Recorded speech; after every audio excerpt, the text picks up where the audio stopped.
sizable amount though, keep it up.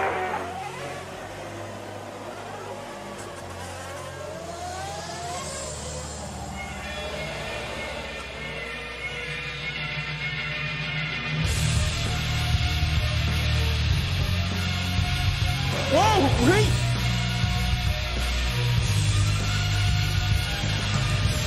Oh no, big mistake! Edwards! Go back to Aston and down to 10. No, he's not an corner.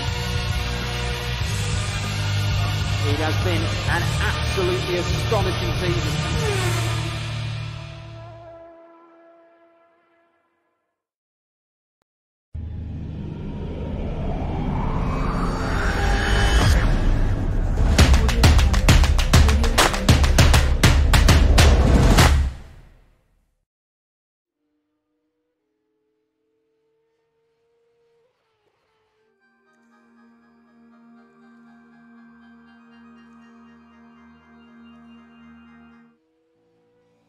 Round 4 of 4 is upon us, folks. Welcome to, for the final time this year, the Winter Series 2019, presented, of course, by Formula Sim Racing. And after 3 rounds of a relatively to and fro championships, we arrive here in the place where the hills make music. It's the wonderful country of Austria. It's the legendary Red Bull Ring.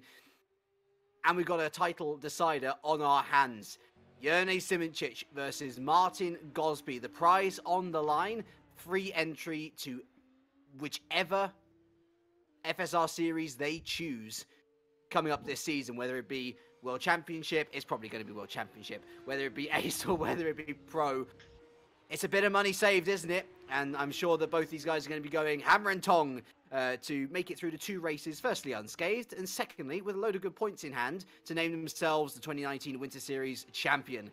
My name is James Kirk. Once again on broadcast we have Mr. Cameron Rodger, and alongside me, as he has been for the majority of the season now, I'm delighted to welcome back once again Mr. Corey Dyer. And Corey, I don't know about you, but the Red Bull Ring is one of my absolute favourite circuits. It's simple in nature, but oh goodness me, does it provide some excellent racing, whether it be sim or real.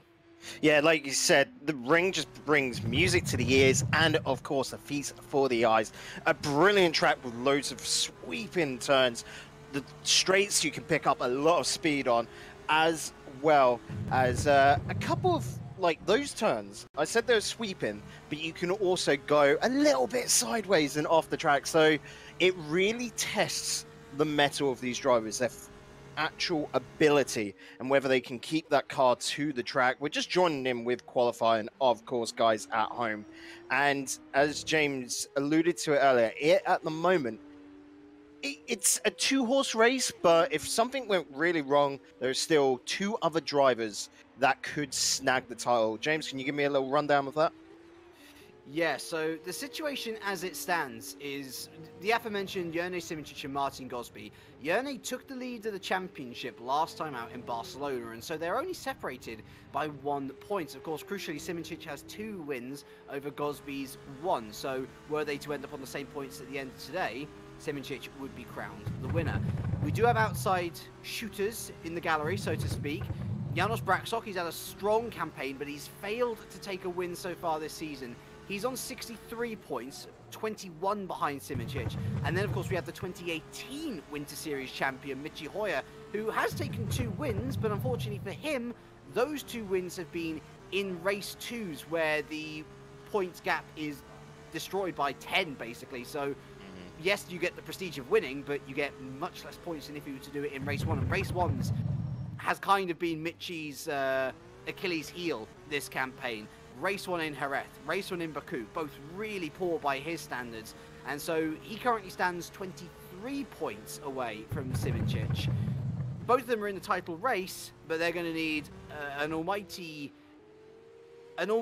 turn of events, shall we say, if they're to be in with a chance of taking not just pole position, but also the championship away from our 2 protagonists. I'm just going to take a little look to see whether somebody's about to start a flying lap. But it seems like apparently Gosby should be going round now, or is he...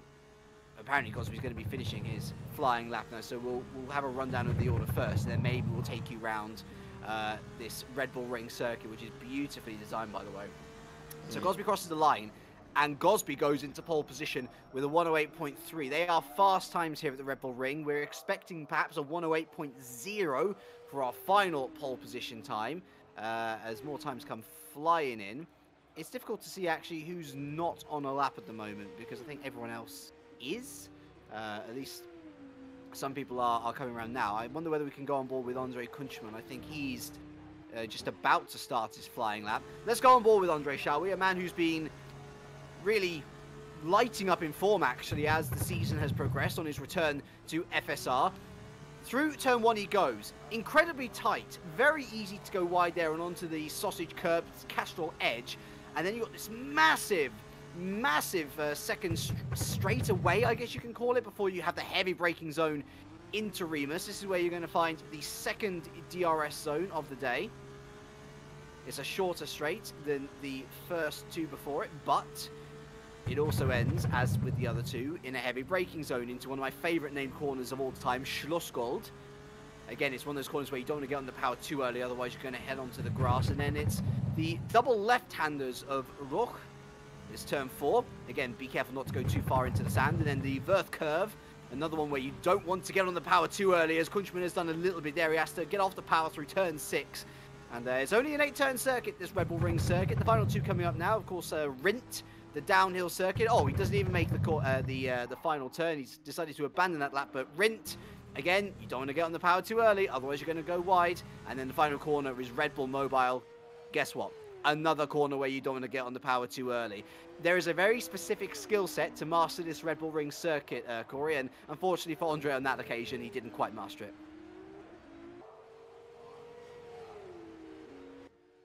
And apparently, Corey's internet has dropped, so it's me all on my lonesome. Boo-hoo. Let's take you down the order as it is so far. So we've got, apparently we're being informed that Simoncic is about to make an improvement, perhaps. Let's take a little look at him, shall we? Currently in P3 on a 108.5, so some 2.5 tenths exactly, actually, off Jurne Simoncic's time. Off Jurne Simoncic, off Martin Gosby's time. The permutations as things stand is Simoncic has to outscore Martin Gosby by 15 points by the end of race 1 to be crowned champion. Otherwise, it goes to the final race. It's a green first sector for Jurne Simoncic in sector 1. It's a green second sector for Jurne Simoncic in sector 2. For those of you who aren't sure about what I'm talking about with green sectors, it means that they're his personal best. It's not necessarily the best on track that's been done by anyone, but it's looking good for Simoncic. He crosses the line, and he goes P2. He moves just outside half a tenth from the Brits' pole time. Looking very saucy indeed as to what way this championship is going to go. I'm looking to Dyer Rodger as well, though. And he's just posted a purple middle sector, the fastest of all drivers on track. Surely an improvement from Rodger. It is an improvement, but not enough to see him up into the top 5. So Rodger going to remain there in P6. Let's take you down the top 10 as it stands now. So it's Gosby in P1 with Simoncic P2. Mark Hutchinson continuing his good qualifying form in P3 there. Janos Brakshock P4, Alistair Khan P5. You've got Rodger, Kunchman, Reed, Tucson, and Bon rounding out the top 10. It's a field of 25, so I'd say from Tucson, from Bon, those are really good times. From Khan as well, P5. Mr. Dyer, are you back? No, he is not, so we will continue on. I'm looking to Martin Gosby now. He's off on his next effort. We've got about 9 minutes left of qualifying remaining. And it's another green sector from Martin Gosby. So technically up on his best Sector 1 time already. I think the proof in the pudding on this occasion will come through Sector 2. And actually Martin Gosby deciding that the proof has already been sorted. The pudding's out the oven and it's turned out all soggy. And unfortunately, he's going to have to abandon that lap to try again. I think Kunchman there, yeah, I was looking at that middle sector, a green sector 2, a green sector 3. Sees Kunchman up into P4. That's a pretty solid effort once again. It's been the race where he struggled a little bit, Andre. And so hopefully he's going to give us a good last showing before the Winter Series Pack 6 bags for another year. Just looking down the order, who's struggling a little bit? Michi Hoyer hasn't even set a lap time yet, which is worrying. Apparently he's got a penalty, and so that's why he's going to be starting from the back. Should be a fun race for him. Where is Janos Brakshock as well? So Janos is P5. But what's bad for those two is that Martin Gosby and Jone Simoncic are currently first and second, respectively. So looking more and more likely that it's going to be the one-on-one showdown that we were very much expecting going into Austria. By the way, welcome to all of you. If you are new to Formula Sim Racing, if this is your first broadcast, it's great to have you with us. Welcome to the sim racing scene and to one of the pinnacles of rFactor 2 single-seater racing. Plenty more to come this year from Formula Sim Racing. You trust me, watch out on the main page of formulasimracing.com for more information on that front. And Janos Braxok there, I noticed that he did improve on that last lap, but not enough to go past Countryman, so he remains in P5 for now. I'm currently looking down the sector times, and we might have an improvement here from Harry Graham. He's all the way down in P19, is Graham, but he set up a green first sector, and so really, as it stands on track, he's the only one to keep an eye on. Maybe Mark Hutchinson we should take a little look at as well. We'll stay on board with Graham since Graham is currently ahead of Hutchinson on track. Yes, the Englishman looking to improve his current position of a P19. Gosby on a lap as well, although his first sector isn't that great. Is that Mr. Dyer back? It is indeed, James. Hey! In there, we're down. First time since moving to a new place, which has been about 2.5 months now, so really unexpected, but you did a cracking job, buddy, whilst I was gone. Oh, I didn't, but thank you for the compliment anyway. Mark Hutchinson then is actually no. Let's not talk about Mark Hutchinson. Let's talk about Martin Gosby, shall we? It was a pretty average first sector. It was a searing second sector from the Englishman. A 30.350 is by miles the fastest we've seen. He looked pretty hooked up in the final sector as well, and that is a 108.163. He goes 2/10 full clear of Jone Simoncic in second. The gauntlet has been laid with just under 6 minutes to go. Yeah, so James, on this circuit, I'm expecting around about a 108.05 or so to be the fastest we should see today. So Martin Gosby's getting really close to that. Does mean, however, for the other drivers, I'm looking at Simoncic and Hutchinson here especially, they can claw back a little bit of time. Gosby clearly has got the speed, but when we were looking at practice, he wasn't laying it down. This lad has been looking at race pace all day, so for him to come out in qualifying and just lay that down, he must have been doing some secret hidden training, you know? Well, the hidden training must have been applied to the two men currently chasing him as well, Simoncic and Hutchinson. Well, Simoncic setting a personal best sector, Hutchinson setting a purple sector 1. And so these two looking hot on the tails. Hutchinson currently up, although he's lost 3/10 in sector 2. Simoncic hasn't though. Simoncic has gained a 10th in sector 2. So as it stands, Simoncic currently looking to go on pole position. Hutchinson goes very wide. He abandons that lap. Simoncic not so much. This could be provisional pole position for the Slovenian. As he crosses the line, he does take provisional pole position. He almost hits the nail on the head of your prediction, Corey. A 108.060. That is a 10th clear of Gosby. New gauntlet laid down, and Gosby's really got to pull out all the stops to beat that one. Yeah, he really does, because like I said, I don't see anyone being able to really get into the 107s. It's going to be close, but unfortunately, with the way that the track is set up, you don't really find it. And I've been looking at this at the moment as well. Andre Kuchman here, he's been trailing behind this green car in front of David Rodger, and they've been getting caught up with each other. So, of course, Kuchman, who's trying to catch up, maybe take a better position, because, I mean, he could take third or, you know, try and secure himself on that second line of the grid, and he's just getting caught up back here, and it's a little bit unfortunate for him. That's a new personal best from Janos Braxok, but again, not enough to take him out of P5. Alistair Khan there, set of purple, first sector, but unfortunately the lap very much fell away from him through the second and third sectors.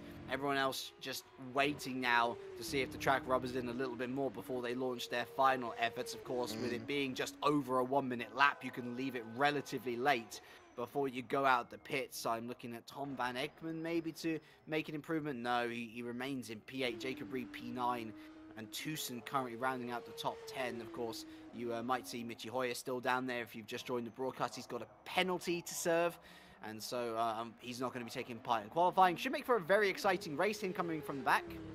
Yeah. But it'll very much dent his potential championship chances. Yeah, looking through the whole grid right now, and I'm seeing the drivers currently out on thing like Boris Bond. Good first sector, but the second sector he's fallen off a little bit in comparison to the other drivers. And it is definitely that middle sector, James, isn't it? Where you either make a race or you lose it, I find. Well, the way that you've got to set up a car here is very much tailored to the front wing. You need a low rear wing for the downforce, or for the lack of downforce, I should say, to give you that power on the straights. But you need a strong front wing to get you turned into the corners. Let's talk to Jacob Reed, shall we, who's just set a new purple first sector, a 16.378. That is a 10th clear of the previous purple first sector. So Jacob Reed, he's had some flashes in the pan this winter series. You know, he's got a lot of potential, this guy. One to watch for the future. Using a lot of curb, and that is a wide entry, but he's holding it onto it, James, using that exit, you know, very nicely. Keeping it all together, a little bit wide over curbs, but it will be manageable as he comes on down into turn 8 here. This is going to be the one. Has he got too much? He does indeed. He holds onto it, but I think that is the 10th he had gained earlier, lost. And, well, going through the DRS sign pretty much seals his fate there, but he's up to P4, but that's dubious. He's gone off track limits. See, he's gone off track limits, but it would only lost him time, you know? It gained him time. He's up to P4. No, but I'm saying he was on pace there. If you looked at his first and middle sector, without that going off, he could have been onto the front row of the grid easily. This is one for the stewards to decide, and not us. But that's one that ruffles my jammies, Corey. I don't like jammies, not your jimmies. You're past those, are you? No, jammies is on the rage right now. I don't care whether they lost time because they went off track. They went off track. Illegal lap, I say. Of course, my say means nothing. As I say, it's the stewards that are going to decide that. But for now, at least, Jacob Reed up into P. Well, it was P4. Now P5, because David Rodger has put together a pretty decent lap himself, up into P3. But that's him done. That's his final lap, so he's all finished. And Mark Hutchinson has put in a pretty poor first sector, it must be said. So we've Isn't got he on his out lap?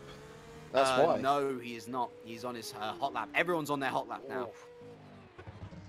Everyone coming out really early then, because normally, you know, you try and just bide your time and get your hot lap started just as the final second ticks. Well, Yerney's just going on to his hot lap now. I can't see him improving upon it, though, because that time is just so good. Green first sector from Gosby, and Hutchinson has officially given up. Took a rint horribly there. But yeah, Gosby with an improvement first sector. It's going to be him across the line first, and then Simoncic. Simoncic with a 16.505.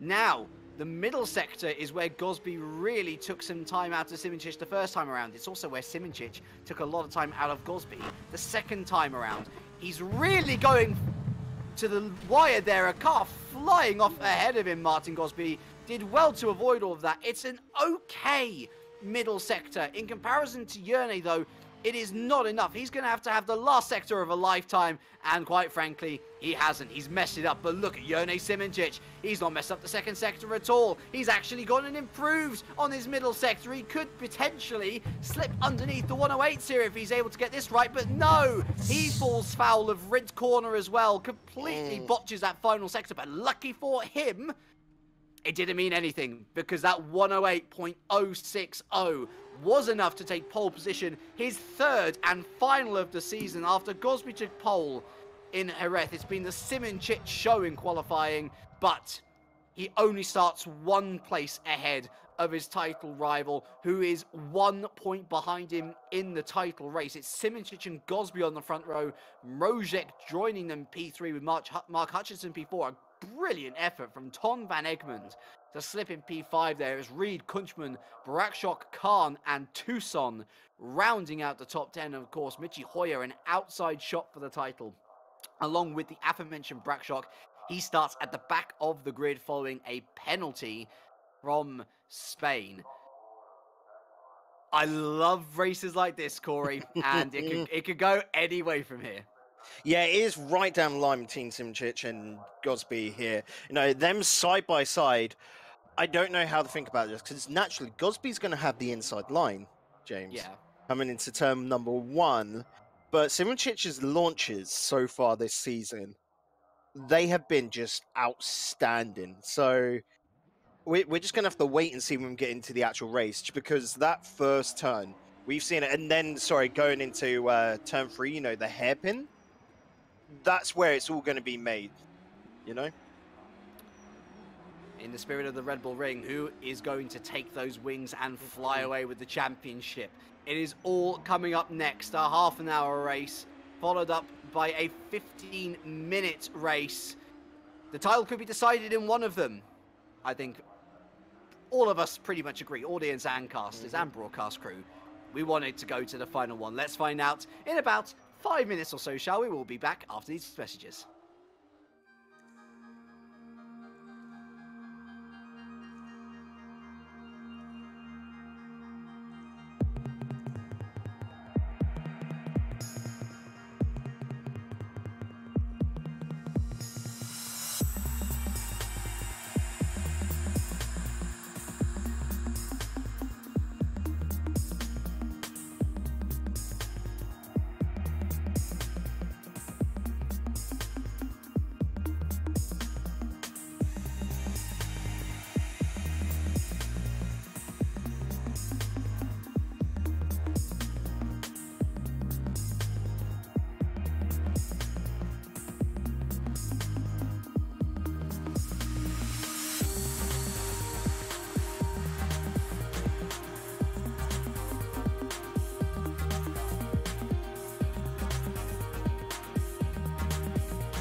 sizable amount, man. Keep it up.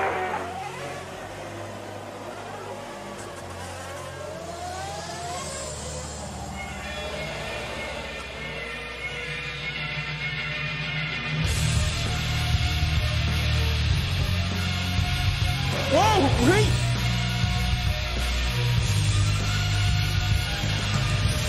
Oh no, big contact! Edwards! Go back last and down to 10th. No, he's not nearly cornering.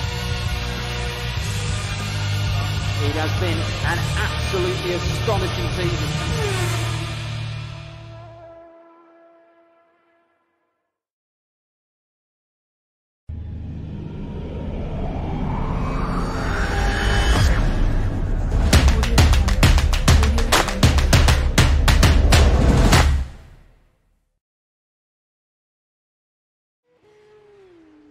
Welcome back, folks. It is almost time for the first of the final 2 races of this Winter Series 2019, of course brought to you by Formula Sim Racing, and it is a battle for the title, a title which could be decided in race number 1 here today. I'm James Kirk. On cameras we have the wonderful Cameron Rodger and of course Corey Dyer joining me as always. And Corey, let's just go over these championship permutations once again. So it is as close as you could possibly get between Jurnej Simicic and Martin Gosby. 1 point separates the two.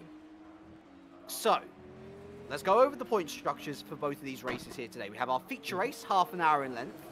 A win there is 25 points. It goes all the way down to P15, where 1 point is scored. Race number 2, which of course features our wonderful reverse grid, which is based off a randomly generated number between 10 to 15. The point structure changes up quite a bit.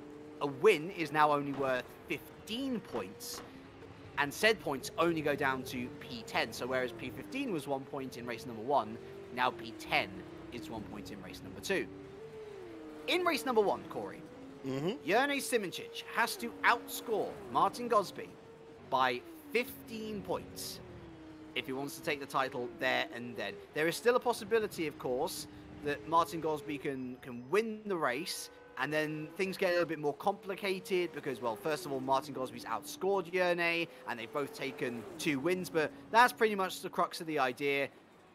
15-point gap between Jurnej... No, I should lie. 16-point gap between Jurnej and Martin Gosby by the end of race 1, and we have our title decided there and then.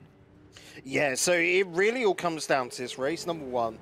A 15-point gap, or 16, sorry, I can't see happening because we were talking about this earlier, and that would be the difference between, saying, Simicic being able to get P1 and Gosby coming out in P7. We cannot see that happening with their results. I mean, Gosby, in every single race this season, the lowest he's got is 6th. He's got 2 fifths, 2 seconds, and a first. Like, him coming 7th would be a record worse this season, which I can't see happening today with his pace. But then again, it is only a 4-round calendar. I know that there's 8 races overall, but that's very limited opportunities for you to run into bad form. And all too often have we seen in both esports and real sports, Corey, at the crucial time when you have an opportunity to strike, people have choked. And but let's just talk about Gosby last week. Yep. He was a bit too courageous, too bold with his moves, and he paid the price for it, didn't he? But you almost have to wonder, with him and Simicic lining up alongside each other on the front row for race number 1, does he have to risk it for a chocolate biscuit and be courageous into turn 1 in the first lap just to take the lead and establish some control on the race from the off? So for me, I would play it safe on turn 1, but that turn 2, the hairpin of Remus, that's where I would go a little bit ballsy there, because it's an easier one with that runoff over to the side. You've got less to risk there, you know? So that's where I would make the move if I was Gosby. Definitely hold the inside throughout turns 1 and then going into turn number 2. And then just try and hold the lead and play it a bit more safer. Because if he's in front, Gosby can really defend easily, it feels. But if he's behind, that's when he gets a little bit overzealous, doesn't he? Absolutely. Well, will he be overzealous? Will he be conservative? We're going to find out at the conclusion of this formation lap. It is a formation lap led by Jerne Simoncic. 3 pole positions in a row. He's taken 3/4 of available pole positions in this Winter Series, showing the pace which he showed in World Championship last year. Can he now convert that to become the Winter Series champion for 2019? Martin Gosby, his close rival, his title thingamajiggy, all the things. Martin Gosby, P2. It's Gary to his ash. That is what it is. It's Gary to his ash, exactly. Jerne boy, or whatever it is, I don't know. That's more Pegasus, isn't it, from Yu-Gi-Oh? I'm being a weeb. Dawid Mojek in P3 is starting ahead of Mark Hutchinson. Another impressive qualifying for those guys. Even more so impressive for Tom van Egmond, who's going to start P5. Jacob Reed, Andre Kunchman, Janos Brakshock, who, remember, is still mathematically in with a chance of winning this title, but he has to outscore the top 2 at the very least to even be in with a shot of it by race 2. Alistair Khan and Matthew Tucson, they all round out the top 10. And then we have Fabian Ruth, Daniel Stepkowski, Kaz Rietveld, Boris Bon, Vlad Tokarev, Thomas Vuk, Christian Lazaro, Adam Rainey, James Bischoff, and Harry Graham rounding out the top 20. And in our field of 25, the last guy starting on the grid will be Chris Hagendijk, I think.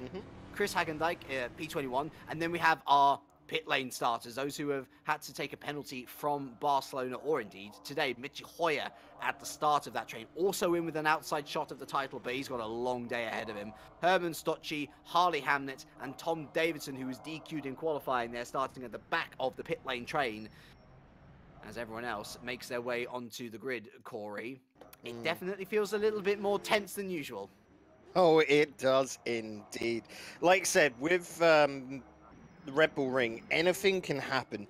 Like, we saw it, last season of F1 with just the number of cars running out of juice on the track, essentially. Little things going wrong. We've seen a couple of drivers here run out of fuel in Barcelona, and so they've got to make sure they don't happen again, because you cannot refuel a car. All you can do is change your tyres. These guys will be starting on the tyres from qualifiers, but they will be starting any second. So, James, take it away, my dude.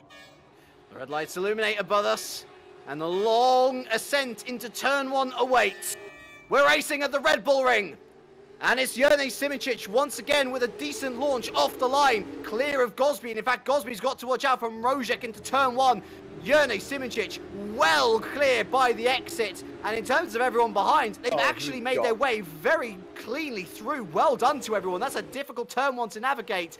It's a difficult turn 2 to navigate as well if you've got someone up the inside, but Rodger not looking to risk it on Martin Gosby for the moment. Mark Hutchinson and Tom van Egmond, they've all maintained the positions, the top 10, although Matthew Tucson looking to change that. Jacob Reed also looking to change that. The 3 of them, along with Alistair Khan, going side by side into Schloss Golden. Jacob Reed's going to take P8, a late diving maneuver from the Englishman's going to see him through into P8. What about Tucson? Can he go around the outside of Khan? No, he cannot. So Khan remains in P9. Fabian Ruth looking eager, along with Daniel Stepkowski in P11 and P12 respectively. Almost at the end of lap 1, would you believe? It is such a fast lap around here at the Red Bull Ring, and it's going to get very repetitive, I'm sure, as we've got another 29 minutes ahead of us. But at the end of lap 1, the gap has closed, but it is still Jerne Simoncic who leads from Gosby, Rodger, Hutchinson, Van Egmond, Kunchman, Brakshock, Reed, Khan and Tucson. Yeah, I've been watching Simoncic, Gosby and Rodger like batted it out. They're very close. Oh, Gosby! Just being able to see that a little bit of an overbreak from Simoncic, and Gosby will be able to get it. But remember, Simoncic has the inside here, so going into the hairpin, he should have the advantage. And look at that, Gosby is being fully respectful today. He knows that this is not going to be won in the first couple of laps. He's playing the long game, and I'm loving it, James. Just look at that right on the outside. He's going to be able to pull it out. He's going to be able to take the most width, but unfortunately, pushed a little bit there, but that perfectly fine. Title fight and a half, isn't this? Gosby was fully smart as well as all the other fully things going into turn 2 and Slosh Gold there. When he realized that he wasn't going to get the momentum or the overtake done there and then, he switched his line so that he had the best exit, therefore setting up move after move after move, and is what's kept him underneath the rear wing of Jerne Simoncic for now. And Jerne Simoncic, I noticed, really struggling to get these tyres up to the correct temperature for now, because he's really struggling to get around these corners. Gosby with some clearly better wing angle on that front wing of his orange car, and Darren Rodger probably has even better wings because he's able to follow these guys very well. Although that said, he's got to watch out because Mark Hutchinson is preying like a vulture. He can see 3 positions ahead of him, 3 positions that could take him to the top. Yeah, you were talking about those wings earlier. Just looking at SimRacing, he's able to get up to speed a little bit quicker. The problem is that he's not getting around the turns as quickly. So that's why Gosby, you'll notice after every turn, is able to just close the gap a little bit. But SimRacing, after those long straights, is being able to pull away a bit. So we've got 2 different strategies basically going on here, James. And this will be an interesting one to see which driver has really hit the mark and got that A star. Way round the middle sector now, and a reminder that each of these guys has to make 1 mandatory pit stop. We are expecting a super soft strategy for today. Red Bull Ring, it does hurt your tires, but it's not the most tire damaging of circuits, so everyone should be all right, given that they're not going absolutely hammer and tong for the entirety of the race. Still so close between the top 5 even, just about separated by over a second. Gosby will be looking to navigate turn 1 well. Everyone in this train is going to be given DRS once we reach the top of the hill. And you can see the white line across there. That's the pickup point. And then it's going to be activated on this back straight. And DRS is certainly going to be an advantage that Gosby will welcome, since SimRacing won't have any of it. Yep, and like we said, Gosby, just because he's lacking that little bit of straight line speed, that DRS will make up for it easily. I know overtaking on DRS is quite tricky here on the Red Bull Ring, and it's more around the turns that you want to be looking to overtake, but Shosh Gold, it's so dubious. Like, you get drivers who can just absolutely risk it, and they will reap the rewards there. Rodger is looking very strong indeed, isn't he? Really keeping tail with the front 2, as is Hutchinson, to be fair. Tom Van Egmond starting to drop a little bit off the pace, but not so far that he's out of sight. Heading on to lap 5. And only 4 minutes elapsed of this race so far. As I said, it's going to get repetitive, and for these drivers, it's all about analysing. They've got to understand where the small mistakes are made by the driver ahead of them. That is where they're going to learn, okay, we can pounce here. We can pounce in so many laps. Maybe keep the tyres in line for a bit. Looking back to Jacob Reed now, looking on the outside of, is this Andre Kunchman? No, it's Janos Bragstock actually, and he gets it done around the outside of Remus as well. That's a brilliant little move from Jacob Reed, who maneuvers himself past someone who, remember, has an outside shot of the title. It's not going to do his hopes any good. Yeah, it's not indeed. What I'm really impressed by here, actually, James, as well, still looking at the front, is SimRacing's ability to keep that distance, even though behind him Gosby has got that DRS now. He's not losing any time, he's just holding that lead, and it's purely because he seems to have these racing lines nailed down. And you can definitely see that the front 2 have pulled a clear gap over Rodger over the course of this lap. 1 second now between Gosby and Rodger, and it was a little bit wide from SimRacing, but Gosby goes a little bit more conservative, and he's going to gain that little loss of time back in the slipstream. And here we're going to go to the other DRS zone. It's down this back straight. You can see the activation line as you exit the pits, and so Gosby's DRS is going to be active now. But yeah, SimRacing, he's definitely running a lower wing setup. He's set up to defend, because Gosby, at the moment, can't touch him. It's a clever play, because remember, SimRacing, that point ahead, he knows he's got that he's more consistent than Gosby. We've seen it throughout the season where generally if he's leading, he will stick in front. And so he's just playing the whole long game here, and I can't blame him for that. He might come up with a better strategy today. Oh, James, what are the points at the moment? Well, audience, the points at the moment are SimRacing is on 25, and Martin Gosby is scoring 20. So, as things would stand, if the race was to finish right now, 7 minutes in out of 30, we'd have a 6-point gap between first and second, which is honestly exactly what we want. It keeps the championship close, and it's particularly interesting as well, Corey, since for SimRacing, the reverse grid race has been one of 2 options. Really poor, where he's hardly scored many points at all, or really great, where he's ended up taking a podium for himself, second in Barcelona. For Gosby, he's been a lot more consistent in those second races. He's worked his way through the order to score strong points inside the top 5 every time. And well, for SimRacing, right, it's because he's so good at qualifying and then he can hold on to that lead. It's that second race where he struggles to get through the crowd so much. You'll notice first race, say, but I was going to say Barcelona, but Baku's a better example of it. Came out first, second race came 7th, just because he could not climb as high as what Gosby could do. So of course SimRacing has the better qualifying pace and can defend. His problem is his race pace. He gets stuck in traffic and is a little bit too cautious to overtake. So right now this is playing into his, you know, set of skills perfectly. He's just got to keep ahead. So for me, Gosby's got to make his overtake. He probably will struggle to do it during the race, but it's when he comes into pits, and that is what is going to be the massive thing for this one.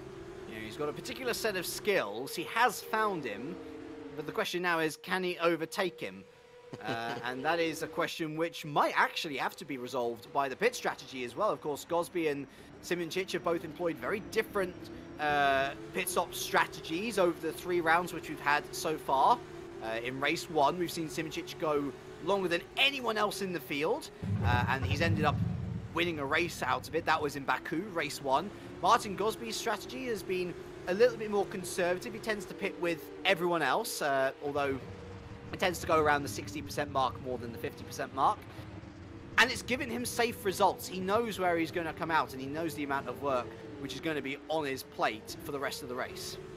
Yeah, looking at Gosby right now, his first sector has been really good. It's that middle sector which he's just losing a little bit of time to SimRacing here, and so he's got to just figure that out. I mean, he's got 20 minutes still to figure out how to take that. And oh, did we just see Mark Hutchinson? Yes, just behind, going off really wide, and now that gap between 3rd and 4th will extend a little bit. And Tom Van Egmond, I'm liking it. He's sniffing at the chance, and he wants to get into 4th. What's Van Egmond's best position so far this year? A 7th. He's only scored once, other than that 7th. It was a 9th in race 1 of Baku. Every other one of his finishes was a retirement. So this is by far and away the strongest that we have seen Tom Van Egmond all year. The rest of the top 10, by the way, rounded out by Reed, Kunchman, Brackshock, Fabian Ruth up into P9, so he's worked his way up the order, and Khan rounding out the top 10. We have had 2 retirements already, unfortunately. Tom Davison and Harley Hamnett, leaving 23 runners and riders left in the grid. I will say something about Tom Van Egmond. He is a good driver. He's just been a little bit unlucky this season. Like, can you remember last race at Barcelona? He was the car that was half a car, you know, where he just got crashed into and was absolutely taken out. He's been caught up in a couple of scuffles, and it's been quite unfortunate on that regard. But that is a part of racing. You've got to be able to do risk assessment, don't you, on the fly? 100%.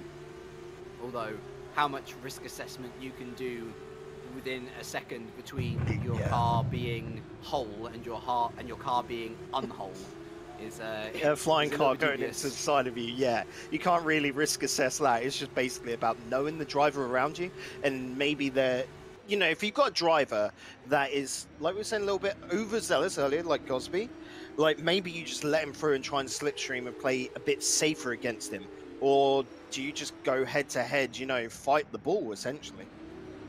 Right, Mr. Kunchman has lost a couple of positions.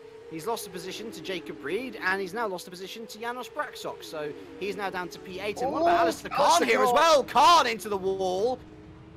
And that is a dead car. He's going to be our 3rd retirement of the day, most certainly. Alistair Khan crashing out from the points in Sile. Tucson going back up into 10th. Not quite sure what happened there, but it was explosive.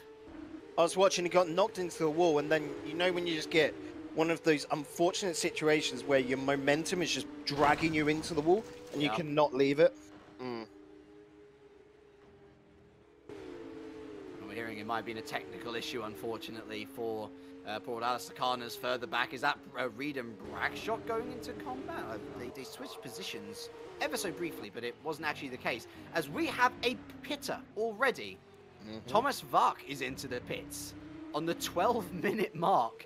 I'm presuming he's going to go on to super soft. No, he goes on to soft tyres. A different strategy. The soft tyre is the medium tyre, so this early pit is understandable to use soft tire and just go the whole distance on it now, you know? But everyone else is going to be doing super soft, surely.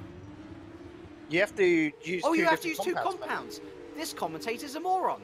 Never mind me. That's what I was I'm just saying, going like, to stay quiet for the rest of the broadcast. the early pit stop, when you have to make a change, makes sense. If we were doing a two-stop race, you know, when you do a general, like, 50-lap race or whatever, or if you're at Red Bull, it turns into, like, an 80-lap race, you know, then that two-stop gives a little bit more change to it, where you'll go from super soft to a super soft and then finish on the soft, however you want to do that. But no, where you have to change over to either the soft or the medium compound, remember, I doubt we'll see a medium come out here today. It should just be the soft. That early pit stop makes sense, where he's just trying to play a very sustainable game. Contracted to the series, has to know about the rules, and he gets one of the most basic rules completely messed up. James Kirk in a nutshell for you folks. I'm loving this battle in a nutshell, though. It's such a fascinating scene, isn't it? Where you've got the two title protagonists, one chasing the other down, the other not able to get away at all. And then you've just got like these hunters, Rodger, Hutchinson, They're Van waiting. Egmond, soon to be joined by Reed as well, to be fair. Reed right on the back of Tom Van Egmond as we speak. But they are waiting. They're waiting for an opportunity for them to pounce. You can definitely feel like the guys behind know that a little error on this track does completely wipe you out. And so they're just waiting there. They know what these two lads are doing, and they know that is the real fight. And they'll pick up the scraps, and you cannot blame them. A couple of vultures behind is the way to drive here. And they'll be thinking more so about the pit strategies, about the two front leaders. But yeah, Gosby, unfortunately, oh, yikes. A bit of a mare of a final corner, and he's able to get away with it just about. But as they cross the line, has he picked up DRS? I think he's been lucky and gotten away with it, honestly. So he's going to have DRS to defend up towards Remus Korma. Rodger with the DRS to attack. It goes dramatically to the outside line, but Gosby breaks late. He's just finished sector 1.2. He won't have DRS now. He's got no DRS at all for this, and so this could be Simchich finally been granted, you know, a silver lining for holding off, and he should be able to get ahead. It's close. So close. And Rodger's still got a little bit of a lip here. Is he going to throw it down the inside of Rock? No, he's not. He's going to hold off. He's going to hold off for now. And I think that's a smart move, honestly. Rodger's in a very good position. Podium on the line. This will be his third of the year if he stays there, of course. For Gosby, he's just got to lock in his sights once again. As you say, Simchich has been given a real reprieve here. And he's got to work extra hard to catch back up. As a Reed, oh, there's been a problem. There's been a real problem. Van Egmond and Reed have come together. What I presume is through Rin's corner. Yeah, Van Egmond got the Verth curve horribly wrong. Reed tried to go around the outside, and it was just a clash of lines. Van Egmond broke too late. Reed nailed the apex, and Van Egmond is now in, along with Boris Bond. Brackshock up into P5, Countryman up into P6, Ruth up into P7, and Reed is demoted all the way back down to P8. Yeah, that is unfortunate. Of course, Brackshock and Couchman getting a massive advantage from that, so they should now be able to have a bit of clear room to move about in, you know, that clean air, not having to trail behind the others and make a little bit of ground back upon the leader. Brackshock has done fantastically so far, but he's still 6.5 seconds behind here, James. So, good news for Gosby. He's gained some time back. More importantly, he's also lost Rodger a bit. So actually, this might be a blessing in disguise for Gosby, to be honest with you, Corey, because he's got. Oh, who's that on the grid? That's Bischoff, James Bischoff, who has gotten his car round again, and he's going to try and continue. He's going to limp that thing all the way back to the pits. Hopefully, he knows how to backmark. As Jacob Reed is in from the top 8. And by the way, I know some people are asking about Michi Hoyer. Where is he? He's down in P16, so a bit in the middle of nowhere, unfortunately.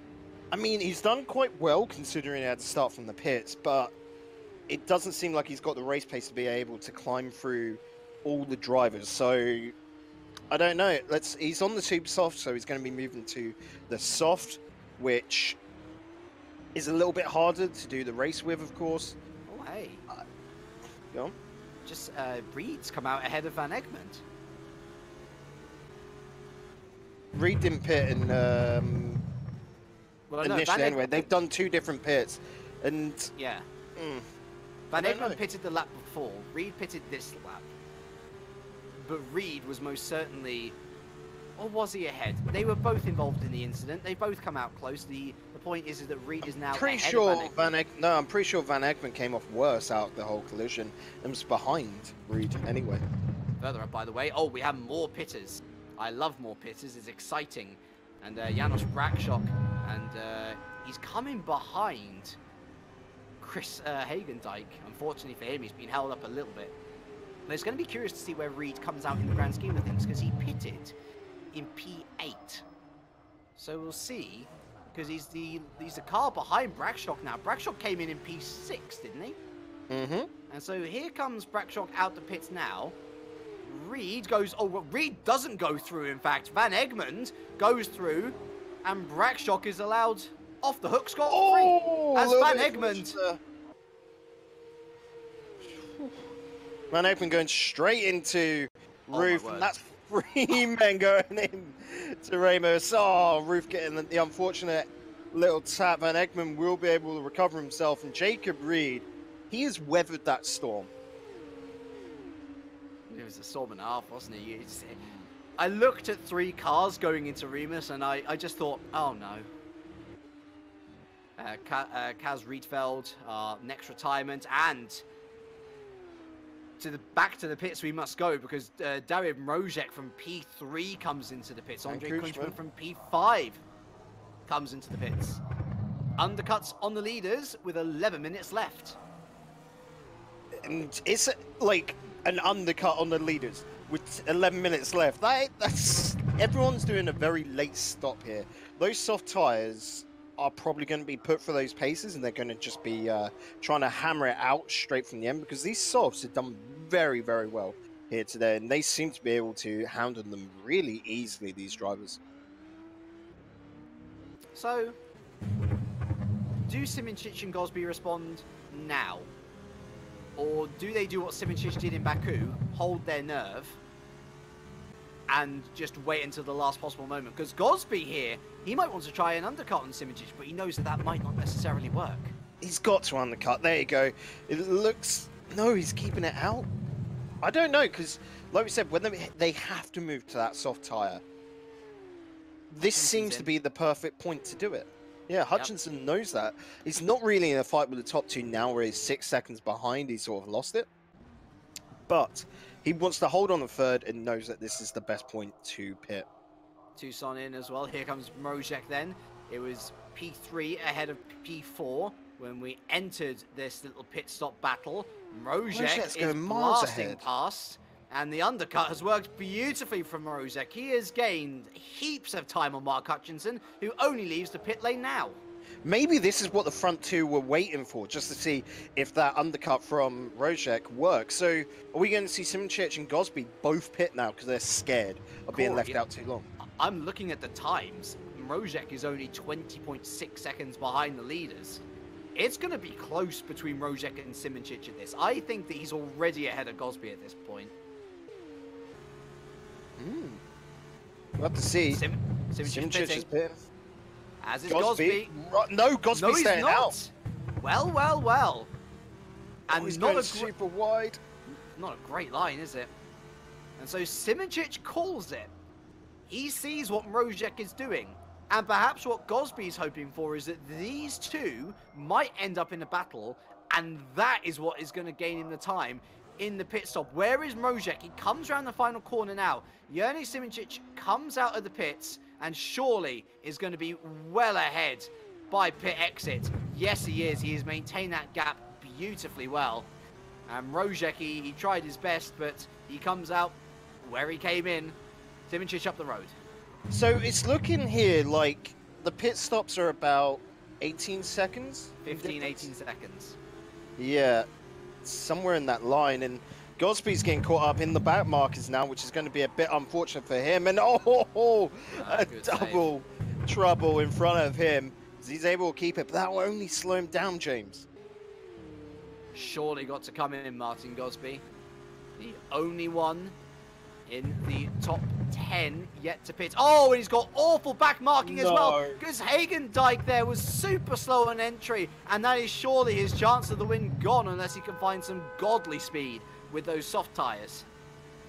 Yeah, and look at that, Simčić coming around turn 8 now into turn 9, and Gosby hasn't even started getting those new tyres on. They're just getting strapped on now. Simčić, he has just got an angel above shining on him because everything has gone right for him this race. Oh, is Rodger going to jump him?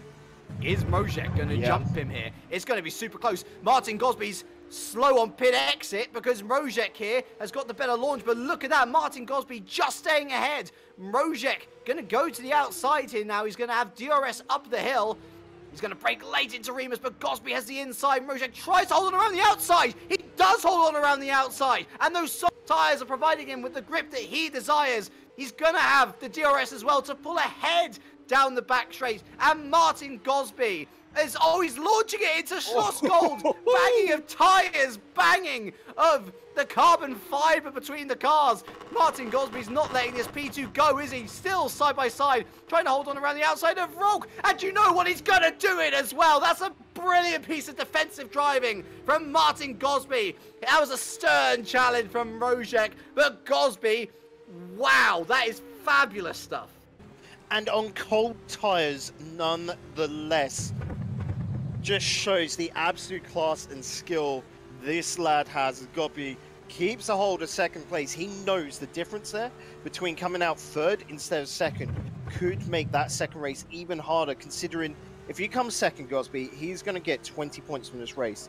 He comes third, 17, which makes his life so much harder going into that final race. And considering that the maximum amount of points you can get in race number 2 is 15 as well, a 9-point gap, all of a sudden, that seems very insurmountable. A 6-point gap, of course, it's not ideal, but given that Simčić has only had one good race 2 out of 3 possible race 2s, you'd be hedging your bets on Gosby still being in with a chance here. Certainly, you look at Janos Brakshock and Michi Hoyer, they're out of the race of the title for now. That much is confirmed. 6 minutes left. Martin Gosby's 4.2 seconds behind Jurnej Simčić. I think his challenge now is just to keep Rodger behind. That has got to be it. Like I said, just hold on to those 3 extra points, make life easier for race number 2, because Gosby can have that race pace go through the field, can't he? We saw that back at, I do believe it was Baku where he started from 14th and was able to take it all the way to 2nd, whereas Simčić from 15th could only get to 7th. In if Baku, he gets the response of that. Remember, Baku, like a circuit which is the hardest almost one. Impossible to overtake on, with the exception of turns 1 and 3, maybe. But does that mean that Simčić couldn't do it on Baku, but here at Red Bull he could? Like, you know, they're 2 very different tracks, but I'm thinking if anyone's going to be behind going into the last race and still have the chance, it's got to be Gosby. He's closing in on Simčić as well. The gap under 4 seconds now. So he got is about 0.7 seconds from that last lap. It's still very close.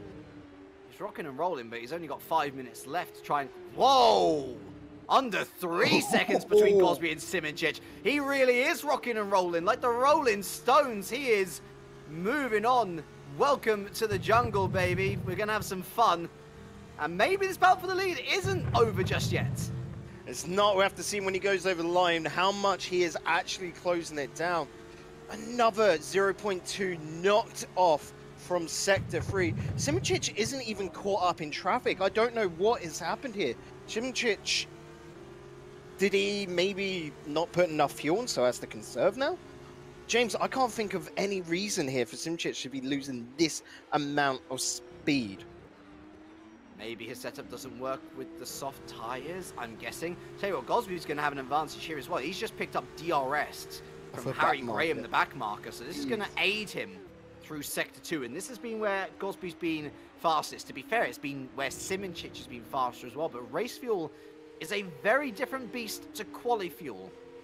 That much is a certainty. And I guess we'll have a true reflection as to what's going to happen in these final few laps at the end of it. Just going to come around the Worth curve now, and the timing beam is on this mini straight. 2.6 seconds, so he has gained another couple of tenths, Gosby, but it feels more and more like it was just a mistake from Simoncic rather than searing pace from Gosby. Yeah, like I said, it might have just been Simoncic just conserving a little bit, but there's Gosby once again takes out another 0.3 seconds. He's got 3 seconds now, 3 minutes now, sorry, to be able to pull off a cleanup of about 2 seconds, get into that DRS, and then make an overtake. If it was going to happen, it would be on that last turn. You know, we're really coming down to the wire on this one. I mean, there's going to be another 2-3 laps after this. 3 laps, I think. Mark Hutchinson, by the way, and Andre Kunchman getting into a little bit of a tussle. Hutchinson holds on to P4 for now, but Kunchman is closing down. He sees P4. He wants it. It's fair dues. But I wonder if at the next timing, zone, at the next timing beam, if Martin Gosby is going to be under 2 seconds away from Jurnej Simoncic. If that is the case, it is game on because he's only got tenths before DRS activates. It remains at 2.1. Jurnej Simoncic doing just about enough to hold on. Yeah, he is. He is being able to keep that lead. I mean, the time is still ticking away. Gosby is closing it down, but I don't think he's able to close down quick enough now. Simoncic being able to pick up that pace. Maybe he was just driving a little bit more safely beforehand, making sure he doesn't cause any problems. But he's going to be able to keep Gosby outside of his DRS range, I think, James. It's going to be this lap and then the next lap if my maths doesn't fail me. Yep. Just Martin came Gosby. over to the last minute, so it'll be this lap, and like you said, one more afterwards. It's going to be a hard one. By the way, Michi Hoyer up into P10. He's had a bit of a stormer of a second half of the race. I didn't even notice him climbing up the order there. But Michi Hoyer's done good on He a has. couple of races. I mean, just looking at him now, he's had a massive error. He nearly got overtaken by Christian Lazaro, but he holds on to his pace because both of them really, you know, locked up on their brakes. So 10th, who knows, maybe with a reverse grid he could come out first and, like, you know, redeem a bit of pride there.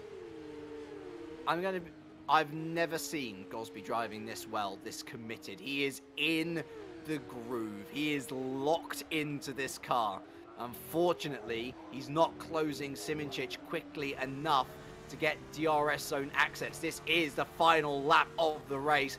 1.6 seconds to gap between Simoncic and Gosby. 1.5 seconds to gap between Simoncic and Gosby. It is going to be closer to the line, Corey, but not close enough. No. Gosby needed that DRS on this lap to be able to pull off the overtake.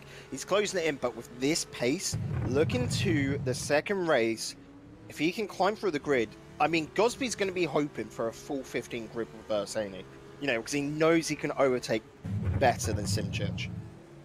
And also, it means that Simoncic is further away from the top 10. 1.3 seconds. It continues to close.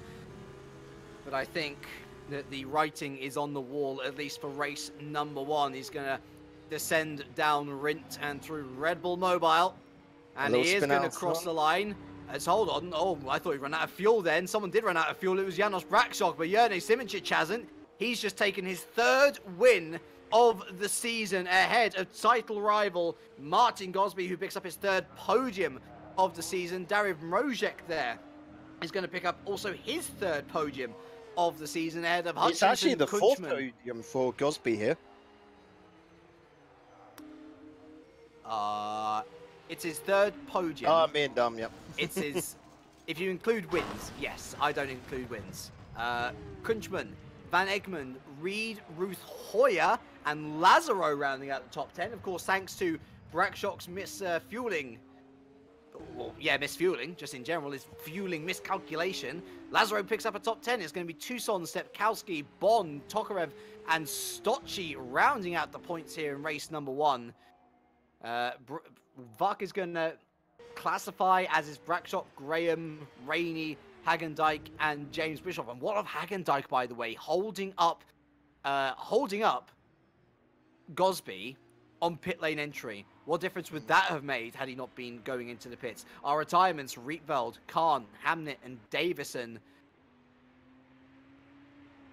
I cannot wait for this race number 2. I don't want to even think about, you know, that holding up before the pit exit, because that was over half a second, I do think. Like, it was that much of a hold up because he didn't know Gosby was wanting to come into the pit, so he was going slow and then was hovering over it. So Gosby was wanting to come in, so he had to make the pit as well. A different day, this could have ended a whole different way. But what we do know now, James, is that there is a 6-point gap going into the very last race. Gosby, he's got to be hoping for that full grid reverse because he needs to claw back as many points as possible now. Not just a 6-point gap, but Simoncic has taken another win. And so it doesn't matter how many wins, or, you know, it doesn't matter so much. They can't draw. Not unless, of course, Gosby takes the win in race number 2. And so here it is. We're going to leave you on this thing to just ponder over while we take our break. In order to win the championship, Martin Gosby has to finish P5 at least in race number 2. There are many permutations. There's still the reverse grid to be decided. And all of that is coming your way after these messages.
Here, but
Bravo, keep it up.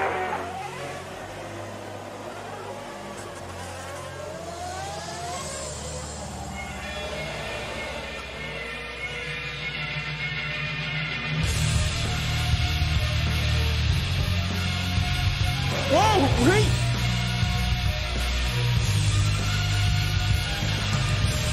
Oh no, big mistake! I had to go back to us and down to 10. No, he's an early conference. It has been an absolutely astonishing season.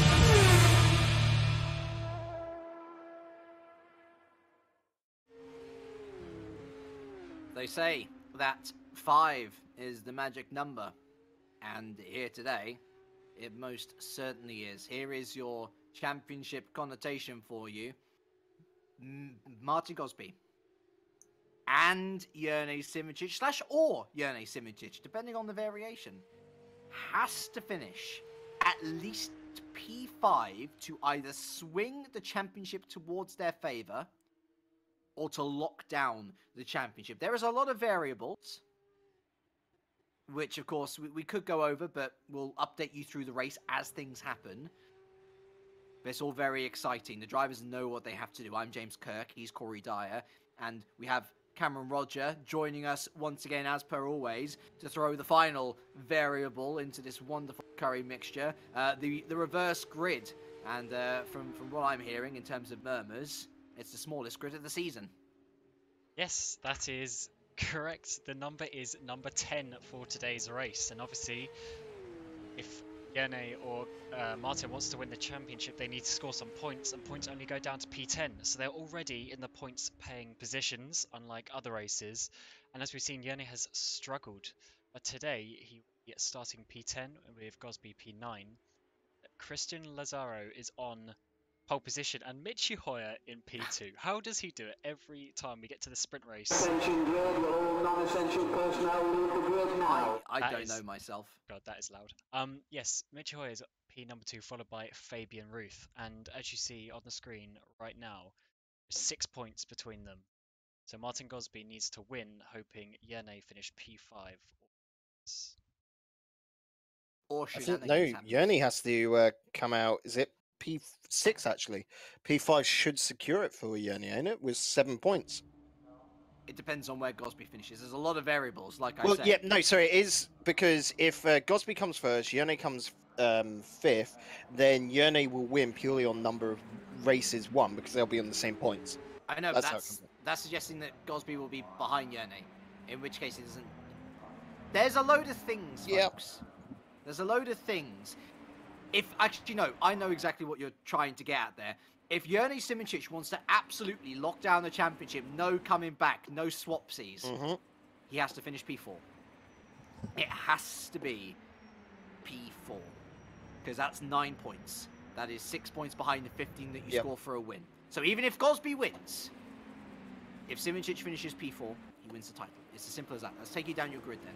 Lazaro from Hoyer, Ruth, Van Egmond, Kunchman, Hutchinson, Mrozek, and then our 2 title protagonists, Gosby and Simoncic. Tucson, Sipkowski, Bon and Stocci, Vuk, Braksok, Graham, Rainey, Bischoff, and Alistair Khan, rounding out our 21-strong grid. Vlad Tokarev going to be starting from the pits to make it a total field of 22. Honestly, the reverse grid couldn't have gone any more Simoncic's way. Obviously, you would have liked to see Jerne Simoncic starting outside the points. Now, Jerne's got a bit of a foothold. Then again, Jerne hasn't had the best of luck in race 2s, with the exception of last time out in Barcelona. So maybe the gods are shining upon Gosby yet. We're going to find out in the next 15 minutes.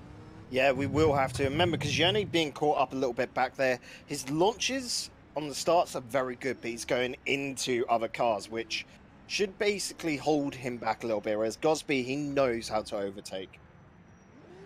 And, this shouldn't go without saying, if Simoncic finishes ahead of Gosby, then he's also won the championship.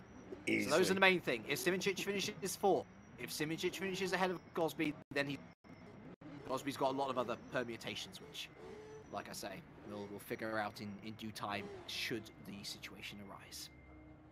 And talking of rise, the drivers will be looking towards that rise for the today for the final time in Winter Series 2019. I thought race 1 was tense. Race 2 is even tenser. The championship is here. The red lights illuminate, the engine revs rise. And for the final time in Winter Series 2019, we are racing. And there's already contact between Hoyer and Lazaro. Hoyer with a great launch, who goes into turn 1, clatters into Lazaro. And Lazaro is able to keep his wheels on track. Gosby is already ahead of Jurnej Simoncic. He is maintained. No, he's not. Jurnej Simoncic is now on the inside of Gosby going into Reba's corner. Is he going to launch it? No. But look at Gosby launching his way through everyone else, because I think that was Mark Hutchinson who went super wide. Simoncic has been kind of caught out, and further contact as Van Egmond goes flying off the circuit. Where's Gosby? He's up to P5. Simoncic, Simoncic, where's Simoncic? He's P8. He's P8 and battling away with Tucson. Yes, Gosby up to P4. He's at the launch of a lifetime. This is Baku levels of launch. He's gained, 5 positions in the space of half a lap, although Fabian Ruth is still close behind him. Simoncic is now locked down in P7. Remember, it's P4 that he needs to secure the title. At the end of lap 1, then, it is going to be Michi Hoyer leading from Lazaro, who's been able to hold on. Kunchman P3, but there in P4 is Martin Gosby. It's Ruth Mrozek, Simoncic in P7, although defending off Stepkowski in P8, Tucson 9th, and Bond 10th. Look at Stepkowski looking around the outside of Simoncic, trying to put him under pressure. Corey, great start for Gosby. He can see the lead. Yeah, he can just see that ahead, and he knows he's got to do the work. Looking at Simoncic, though, behind him, Stepkowski and Tucson looking to just cause a little bit of an upset. Tucson being able to get ahead, and they're just wanting to get these final points, do it for pride as well as fun. Stepkowski being able to overtake Tucson. He's trying to do it on the outside, but of course, looking to stay a bit safe. He does go running a little wide, but Tucson, he's looking good into his race. So Simoncic, who of course is getting a little bit of ahead because that fighting behind, might have a little bit of trouble as he's not being able to close down on Rodger ahead, who of course is doing fantastic here, being able to keep that lead over Simoncic. Would you believe it? The points gap as it stands is back to 1 point. Jeez. 9 points for P2, or for P4, sorry. 4 points for P7. I think for Jurnej Simoncic, he's faster than Tucson. I know Tucson is just about holding on. I can't see him troubling the Slovenian. Oh, Lazaro's got a big mistake, and so Krujman can get ahead. Gosby just really close behind. Look at that, trying to go on the outside. He's going to get the switch over. He's going for it, beautiful. And what a maneuver. And he's going to have DRS as well to potentially attack Kunchman as well. Up the inside of Lazaro, there's not going to be much that the Italian will be able to do as they head towards the inside. No, yes there is! Yes there is! He's completely taken out the leader! Potentially was the leader in the championship up until that point, and the title race has been finished by a moment of madness from Christian Lazaro turning into Martin Gosby there. And there you have it, folks. I had hoped that we would have been able to call it at the end of the 15 minutes. But Jurnej Simoncic ultimately didn't have to do anything. He is your 2019 Winter Series champion. I just feel so sorry for Gosby there. That, not like this, you know, it's a horrid ending to what has been such an outstanding season for the lad. Such a great battle with Simoncic, and now Simoncic, he's just going to cruise around the rest of this, not making any mistakes, you know, and go out on our high. If he can get a win here, I'm going to say it's going to be very hard because Michi Hoyer is the king of race twos. But Simoncic, he's just going to play this nice and clean, ain't he, James? Yeah, you want to direct your frustration directed at Lazaro. I'm looking back at the incident now. Shouldn't have happened. No, Lazaro is better than that. Gosby was on the inside, and Lazaro just turned in on him. Moment of madness. Moment of madness. Anyway, we still got a race to call here. Michi Hoyer P1, Kunchman P2, and Rodger P3, Ruth P4, and Simoncic P5. There's further contact further back. I think Christian Lazaro is still going. Really not much point. Harry Graham out, Vlad Tokarev out, so those were the two people that got involved as well. It's a shame to have such silliness in the last race when we were building up to this momentous occasion. But for After Michi lap Hoyer, 1 as well, going so well. Yep. Both times, no doubt as well. And this lap 1, like, is notorious for getting a crash or two. But no, the guys kept it clean there. But lap 2 and onwards was where, I don't know, caution was just thrown straight into the wind. Flying into the wind is Michi Hoyer, though. 2.6 second gap on Andre Kunchman. If he is able to take this win, then he equals Simoncic on wins, except he took all 3 of them in race 2 rather than race 1. It's nuts. And it's kind of been his problem all year, though, is that he's scored when it matters in the race which has less points to give. It's because he doesn't have the qualifying pace, but his race pace is something else, ain't it? But he's gotten involved in incidents. And to be fair, he was given a penalty for today. Stepkowski! Oh, there is the error with the track. We got told about this just beforehand. There is a little invisible wall, and it is the tiniest one ever. And Stepkowski just unfortunately had to face it, and it's not such a pretty face afterwards, I'm going to say, because that was a yikes.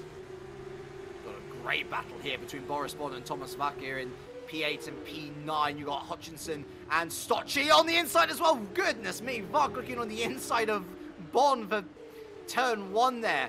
A suicidal move. I'm glad he pulled out of it. He's put himself under immediate pressure from Mark Hutchinson, who's looking every which way and right to make his way around there. Oh, deep goes Vach, and will Hutchinson see him in a potential opening? No, because somehow Vach has been able to take his outbraking maneuver and Hutchinson use it on to the his inside. advantage. Oh yeah, look at that, they've double overtaken. Poor old Boris Bond, who's left stunned as to what's happened. And Hutchinson, is he going to complete the double overtake through Slosh Gold and into Roll Corner? He's going to have to go around the outside. Oh, that is beautiful driving from the Irishman.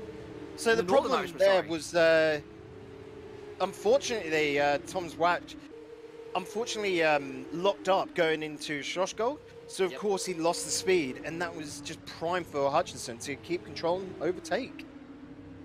Alistair Khan out of the race as well, and so as Hutchinson flies on up the road, we've got this brilliant scrap still boiling. Vach, Bond, Stocci, and now Kaz Rietveld, who retired from race 1. We understand that he ended up spinning because his father alerted him to his dinner being ready. That's a new one in the books for me, but to be fair, the sound of food is enough to sway any man from his steering wheel. And on the cusp of some points here, Rietveld doing rather well to hold on not just to these guys, but to look genuinely threatening. Oh yeah, as well, remember, he's going to be continuously in the presence of DRS as well, where he's just behind Stocci and Bond. So hopefully that should be able to propel him forward and be able to just snatch 10th place. Jernej Simoncic is up to P4, by the way. He's made his way past Fabian Ruth. And so really it is a question of what if. Had Lazaro and had Gosby both been on track at this point, Jernej Simoncic would have been 6th. Gosby may very well have won the championship at this point, because he probably would have been P3 I don't want to think P2. about that. That actually really hurts deep down inside. It's awful. It's awful. It's what happens though. It's the horrible part of it where accidents do happen on track. I imagine going into the season there is going to be yet another rivalry born from this one. Although I'm presuming that they'll have very differing opinions about the quality of the driver in question. Let's go back to P10, shall we? Oh, we should go back to P10 because Herman Stocci has just saved both himself and Kaz Rietveld from a horrible fate. At the top of Remus there, his car wiggling and waggling, a proper tank slapper if ever there was one. He keeps all 4 wheels on the tarmac, and Kaz Rietveld survives to live another day. I'm actually just going to go back right now here and see what was going on with that and how that whole incident occurred, you know, James? Yeah. So just keep an eye on first, and I'll go back to have a look at that. Well, first is Michi Hoyer, and he's maintained this 2-second gap to Kunchman. Well, that said, the gap has just dipped under 2 seconds for the first time here on lap 9. Speaking of 9, we're 9 minutes into this 15-minute race, so we're already over 50% through. Rodger comfortably in P3, some 2 seconds ahead of Jone Simoncic, rounding out the top 5. Tucson, Brakshock, Hutchinson, Vach and Bon rounding out the top 10. Bon is going to hold on to Stocci for now. And again, another little wiggle from Stocci. He's struggling up to the top of the hill, isn't he? Yeah, maybe just not the right setup there where he just doesn't get the grip, you know, on that elevation.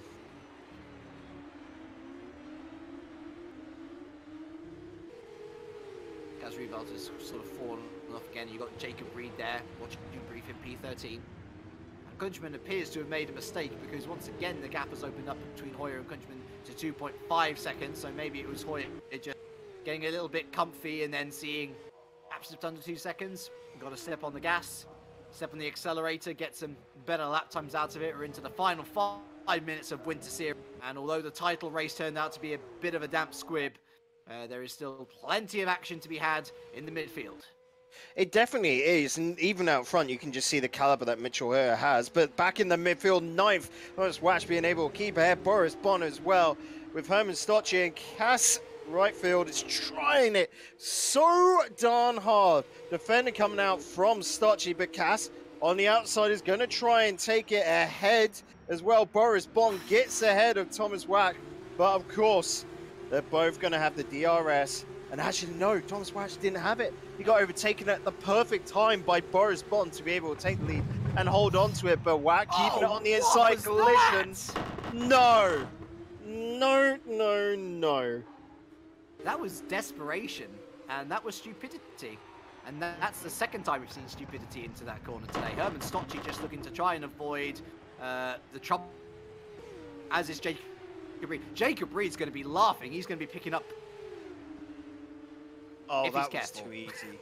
Look at that, on the inside. Should be able to hold this now. Yep, takes the spot. But he's gone out wide. I don't know why there, James.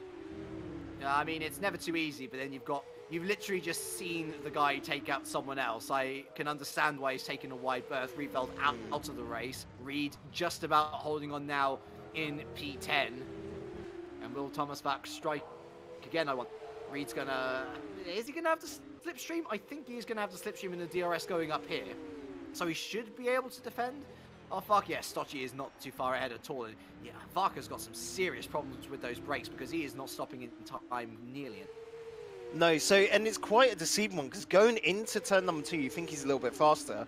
But of course, where he isn't able to carry that momentum through, where he's having to brake super hard, he's losing it coming out. And so by turn 3, you can see it here. Reed is just miles ahead once again. Let's go up to P7, shall we? Because Janos Brakshock has been struggling for pace all race long. And Mark Hutchinson, who flew away from that aforementioned battle for P9, is now looking down the barrel of P7. He's got about 2 minutes left to complete them. It's going to have the DRS as well, James. So look at that. Opens up wide. He'll be able to close it in. Probably get quite close in turn number 1, but when it comes around to turn number 2, that's when he's going to be looking to make his move. You've got Matthew Tucson there, potentially for the taking as well. Tucson has had a great drive, as Rodger has just he did overtake Kunchman very briefly, but now he's going to be overtaken by Jone Simoncic. Surely no, Rodger actually getting a good bit of traction there, despite his mistake.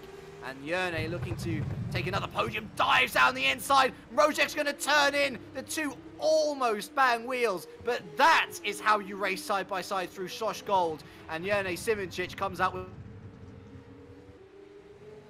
Looking at Simchich here as well. Is he going to be able to take second? Ooh, Rodger trying to get in close. Had to brake, of course. Doesn't want the contact. But with only 2 minutes, less than 2 minutes left, it's looking like only 2 more laps are to be had here.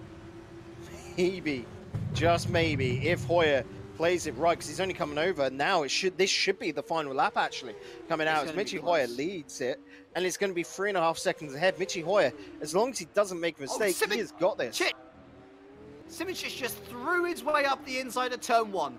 No fear, no regrets. Simoncic into P2. No regrets. Really? Yeah. Well, to be fair as well, let's get serious for a bit as well. Oof. Rodger getting so close to Kunchman. I'm going to say, this is probably going to be a little bit nicer for Gosby. Of course, it's not nice how he retired, but the fact that Simoncic has made his way up to P2 suggests that he would have P3 to Gosby's P2. He had the pace all along. He was just waiting. A lot of contact coming in here between Rodger and Kuchman as they're fighting over that last podium of the season. Remember, last lap as well. Oh, Kuchman had to break up so hard there to avoid the collision past the stranded driver on the sands, but it's definitely looking like Michi Hoyer coming around to the grid straight. Will be taking it, waggling his car left and right. A big smile on his face as that is his third win of the season. Simoncic officially crowned our 2019 Winter Series champion. I'm sure he wouldn't have wanted to have won it in the way that he did, but at the end of the day, a win is a win. He has taken a win and a second place today. That is his best results of the season, equaling that at Barcelona, where he took pole position there as well, and he wins a free license, I presume, of course, to the world champ for this season here at FSR. Rodger, he picks up his fourth podium. That's a double podium for him. That's great stuff. And then Kunchman P4, Ruth, Tucson, Brackshock, Hutchinson, Stocci, and Reed round out your points scorers, your retirements from the race, where Riefeld, Lazaro, Karl, Sipkowski, Tokarev, Graham, and of course the very unfortunate Martin Gosby. Yep, there was so much coming into this last race, and just literally we were building up a house of cards, wasn't it, James? And Yes. unfortunately, there was one little slip, and it all came tumbling down in the end. That is a beautiful analogy. And I'm afraid that it's now going to be 52 card pickup as you guys have to wait for the next racing action here at FSR. Going to be starting very soon, don't get me wrong, but of course the main season comes into effect in the next couple of months or so. It's going to be World Championship Ace and Pro returning for your pleasure. It's where you're going to see Jerne Simoncic, of course, I'm more than certain, is where you're going to see a lot of these drivers as they look to stake their name in FSR history. Let's take a moment to reflect then, Corey, on the season so far. Winter Series, it ended on a sour note, I understand, but the journey is often the most important part of life, and goodness was the journey there an amazing one. Yeah, it was so good. So quick little rundown of the results. Martin Gosby getting off to a fantastic start, of course, there in Spain. Simoncic behind, then Gosby coming out fifth. It was actually Michi Hoyer who took the second race there. The starting week was a little bit of a weird affair, wasn't it, James?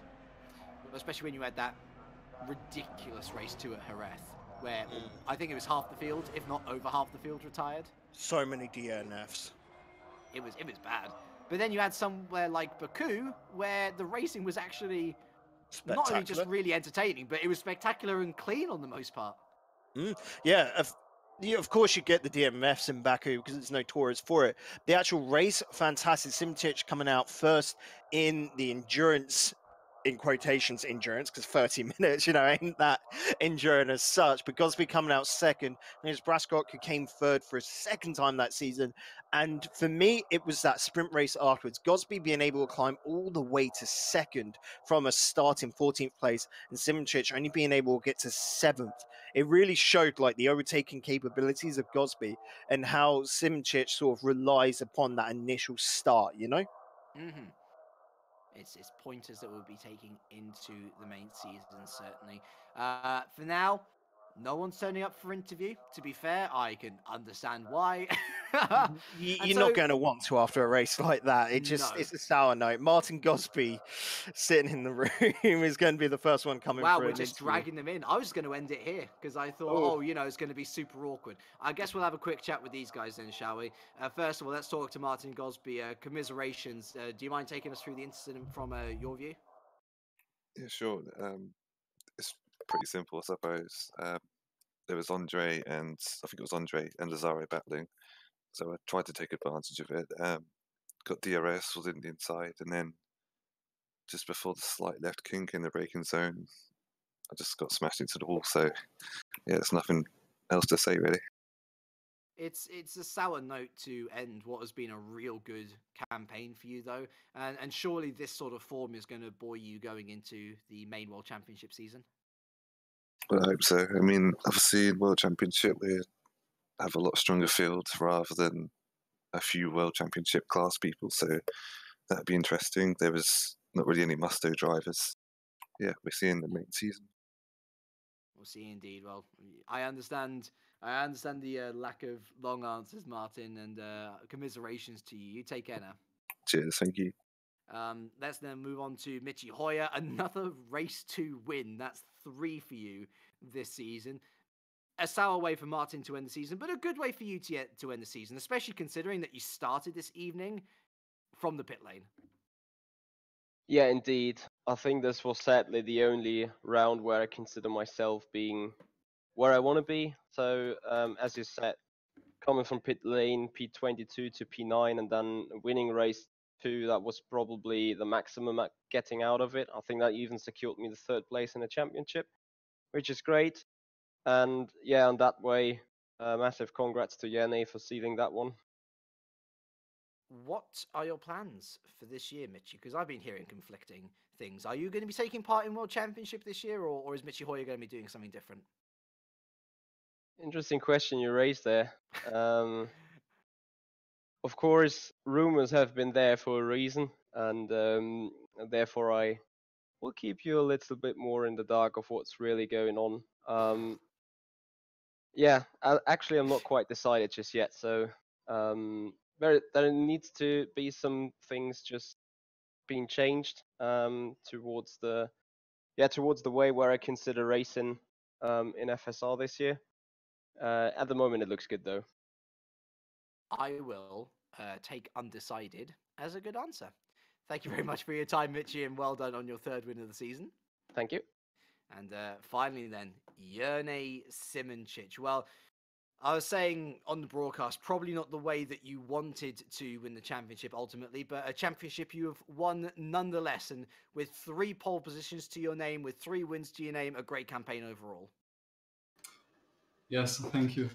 Well, yeah. First of all, really sad for Martin for what happened in the sprint race, because I was checking just before the race the point system again, and I saw that if he wins, I must be P4, and if he's P2, I must be P5. So I told myself, whatever happens, just don't be more than 3 places behind him.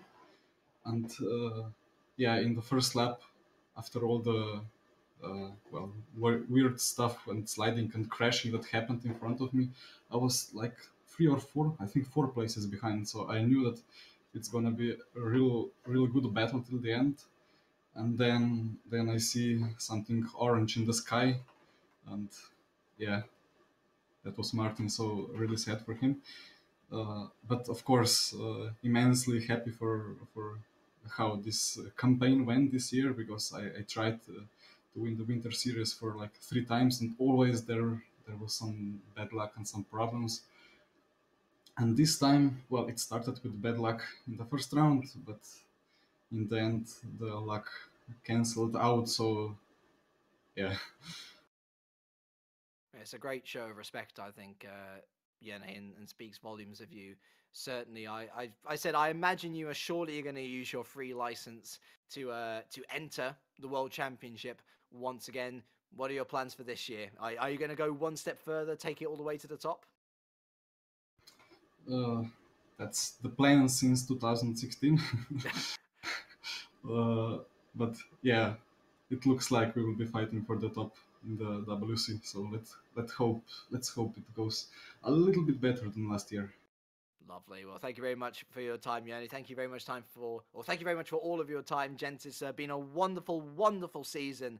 And Corey, it's rather sad to see it end now, but like I say, plenty more action coming in the next few months. Yeah, we've got a lot coming up, of course, the 2019 season, the 3 leagues coming up. So, I mean, we're going to have a little break, but it's basically just to get the final little sign-ins for the 2019 season set in stone, and of course get that practice ready and that rest before we really kick things off. It's a bit of a stopgap, isn't it? It's a stopgap that I'm sure that we can all manage in the meantime.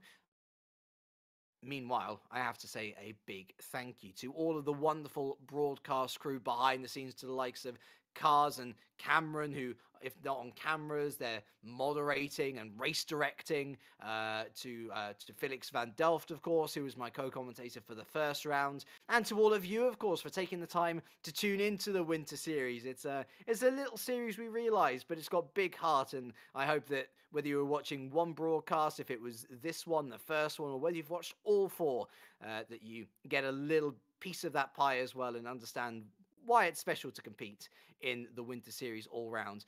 Unfortunately, winter only comes around once per year, so till 2020, I guess. But from all of us here right now, we'd like to wish you a very warm goodbye.